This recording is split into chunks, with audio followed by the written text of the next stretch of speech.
Cette toile de Goya, intitulée La lettre, puis les jeunes, est une allégorie de la séduction.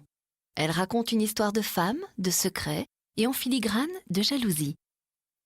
Peut-être vous dites-vous que rien ne relie les deux groupes composant cette scène, tandis que le premier est en promenade, droit, net, inondé de soleil, l'autre est affairé, accroupi dans une lumière sourde. Au premier plan, une jeune femme ravissante, de milieu aisé, s'est arrêtée pour lire une lettre qu'on imagine glisser par un soupirant. Son air resplendissant ne laisse guère planer de doute. Elle savoure son succès avec satisfaction. À ses pieds, le petit chien essaie d'attirer son attention, mais elle l'ignore, absorbée par ses pensées. Sa servante, occupée à ouvrir une ombrelle, feint de ne pas s'intéresser à cette lecture, alors que derrière, au lavoir, les commérages vont bon train. À la frivolité de la jeune femme s'oppose le labeur des lavandières. De ces contrastes se dégage un puissant érotisme.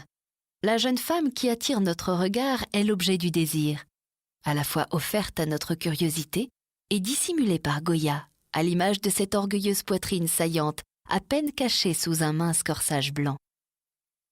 Après avoir montré la déchéance physique dans Les Vieilles ou le Temps, Goya nous présente ici, avec une semblable ironie, l'éclat de la jeunesse triomphante et insouciante, tout aussi vaniteuse. Aujourd'hui considéré à la fois comme le dernier des anciens maîtres et le premier des modernes, Goya a su se détacher des conventions pour explorer d'autres formes picturales qui ont influencé d'innombrables artistes.